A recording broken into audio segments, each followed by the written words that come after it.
मंडळी, दुपारी एका शेतकऱ्याचा फोन आला. म्हणाले, साहेब तुमच्या चॅनेलवरून एक बातमी पसरवा. माझ्या शेतात गांजाची झाडं आहेत. बातमी बघून प्रशासन बघा कसं धावत पळत पंचनाम्याला माझ्या शेतात येईल. पावसानं वाहून गेलेल्या माझ्या शेताचा पंचनामा तरी करेल.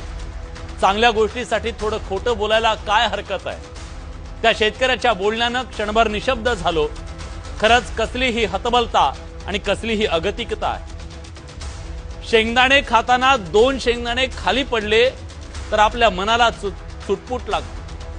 विचार करा, ज्यानं मोठ्या आशेनं मातीत स्वप्न पेरलं, कष्टानं त्याला वाढवलं, हे सगळं डोळ्या देखत पाहून गेलं तर त्या शेतकऱ्याची काय अवस्था झाली असेल.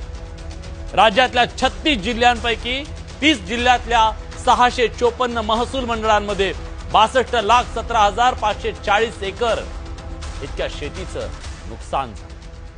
पायात चिखल आणि डोळ्यात अश्रू अशी विदारक स्थिती आहे. यावर्षी चांगला पाऊस झाला, पिकं जोमदार आली, पण शेतकऱ्याच्या आनंदाला नजर लागली. आभाळाचा कोप झालाय सरकार.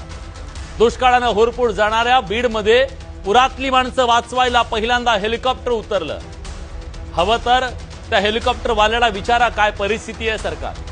आभाळाचा कोप झाला, नजर लागली, हे दुःख नाहीये शेतकऱ्याचं.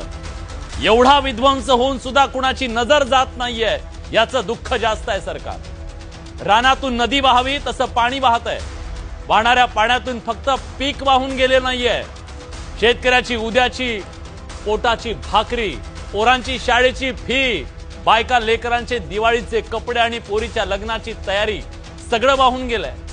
नुकसानीचे आकडे अजून आलेले नसतील तरी सांगतो, सरकारची भरपाई करण्याची ऐपत नाही, त्यापेक्षा जास्त नुकसान झालंय शेतकऱ्याचं.